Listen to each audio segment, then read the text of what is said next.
Hunter Cooke, Jonathan Rodriguez, TJ McAloon, best of the best, TexasHighSchoolFootball.com. You okay over there with your eyes? What were you doing? Oh, yeah. You have a twitch? I did. Yeah, I can tell. We're at the Gridiron. I'm your host, Kyle Spishock.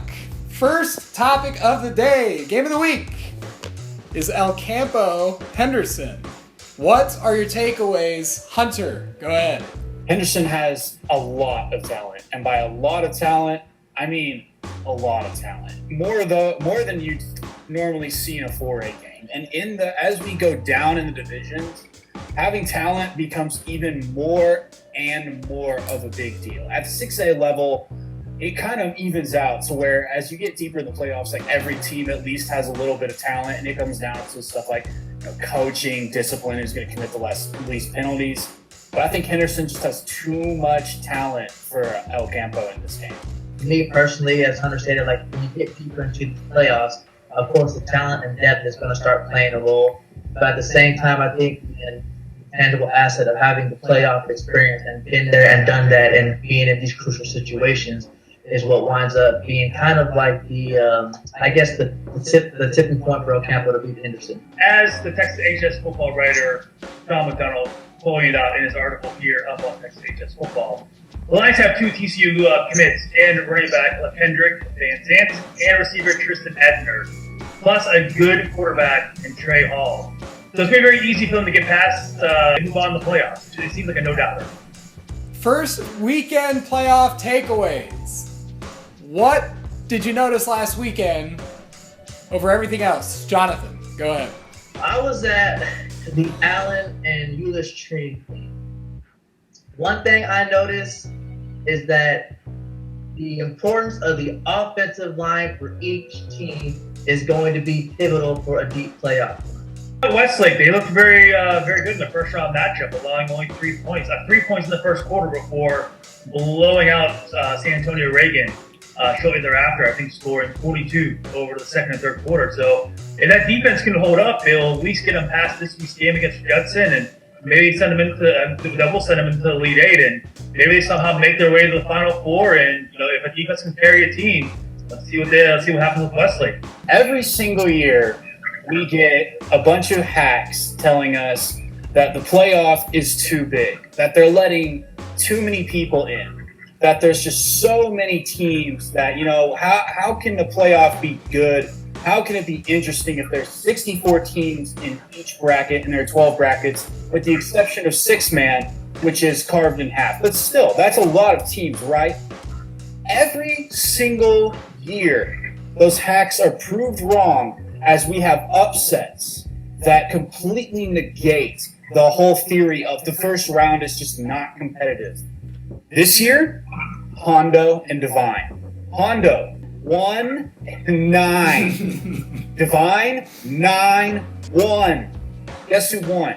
Hondo. And they did not just win by the skin of their teeth.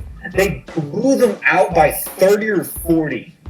They're in a situation where you win and you move on. You don't get the luxury of overlooking teams. You don't get to look past to the next matchup. If you're unfocused on this week's matchup, then you deserve to lose it. But does it kind of take away from the importance of the regular season if you could win one game in the regular season and then still advance going into the playoffs? The fact that we have a postseason diminishes the regular season. If the regular season was more important, we would just award the trophy to the team that a collection of sports writing hacks like us thought was the best team at the end of the year. And we'd probably be wrong, because the best team at the end of the year, outside of 3 teams, Allen, Brenham, and Argyle, is generally not the best team at the end of the year. They're generally not the last team standing. So with that said, what are you all looking forward to this weekend for round 2? I mean, of course, I'm looking forward to DeSoto and South Lake Carroll. I mean, because just look at the names involved. I mean, I'm sorry that I'm just looking at the names involved, but look at the history between those teams, even dating back to 2012, where you had that great game when Cheney Hill was quarterback in South Lake Carroll, and then DeSoto knew what was coming up, and they stopped him right at the goal line in the fourth quarter with like 3 or 4 seconds left to win the game. But aside from that, I'm looking forward to the Grapevine and Alito, just because Alito is about to capture their 6th state title since 2009. That's what they're banking on this year. I'm really looking hard at Dickinson, Galena Park, North Shore. Yeah, I featured Dickinson last weekend. They might have one of the toughest roads. I mean, yes, this playoff, it does give you incredible matchups. It also gives you kind of fluff matchups. But this week's no fluff matchup. Dickinson had to face A-Leaf Taylor, one of the strongest offenses in 6A. They shut them down. Now, next week, they don't get a week off as they're having to face Galena Park North Shore. If I'm not mistaken, they are the defending state champions, and they are no slouch of a team this year either. So the thing I'm looking forward to most is two things. One, real quick, over the 6A side, Katy. They have a matchup, I believe, in Cedar Ridge. Should be the first real tough test since basically, September, when they lost to the Woodlands, which drove their record to, I believe, 2-2. Let's see how they rebound with their first real tough test since then, and they can move on to that, deep state title run that was expected at the beginning of the season. What I'm most looking forward to is over the 5A side with Cedar Park. Haven't lost in 2014. They have an easy matchup against Bryan at their home in Cedar Park. But are they looking past Bryan to Manville, a team they're going to match up with in the next round? A Manville team that's coming in undefeated, scoring 531 points on the season. What does Cedar Park do when keeping their focus on a lesser opponent this week when seeing the bigger picture next week and trying to keep their legacy of undefeatedness going on? For the first time this year, the AP Top 25 only has one Texas team in the rankings, with Texas A&M at number 23.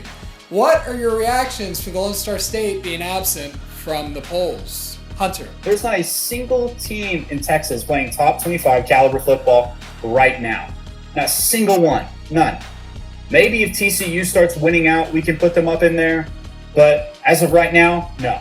So with TCU, as much as I love the TCU Horned Frogs, I'm just waiting for next year when Mr. Sean Robinson and Mr. Jalen Rigger, among a whole bunch of recruits that should be coming in next year, and what they're going to do for that program for the years to come, because I am ready to see those two gentlemen, amongst the other names involved, light up the Big 12 football and finally get TCU a modern national championship, because TCU hasn't won much other than the 2010 Rose Bowl victory and their Valero Alamo Bowl game last year.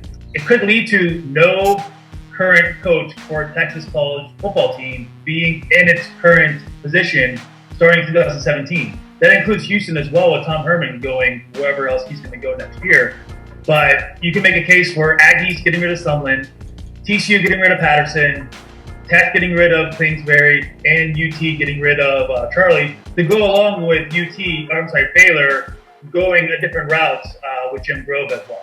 Our final segment, as I tweeted, our writers come up with the most scalding, hot takes and tweets about the sports world. TJ, go ahead. The University of Texas will win the national championship in 2017. Next. All right, Jonathan, go ahead. TJ, with all due respect, my hot tweet is, be sure to report TJ McAloon's account as spam. I mean, but I get where you're coming from on that. But man, that just, I'm not questioning, your intelligence whatsoever. But man, that's a scalding tweet. So I gotta piggyback off of you today and use that as my tweet. So basically, Jonathan, your tweet is UT will win the 2017 national championship. #LOL, #GTFO. That's what you're saying, right? I guess you can use that. Yeah, just not to use TJ like that, but we'll use that. We'll use that. Okay. This isn't exactly a sports hot take, but I heard some chatter earlier about the PC police, and I would just like to inform everyone that I am not the PC police. I am the leader of the PC police. I'm the PC police chief. I'm not merely the PC police chief. I'm the leader of a PC military junta. And if we do not hear you being PC about the sports, we will come attack you. And that is my hot tweet.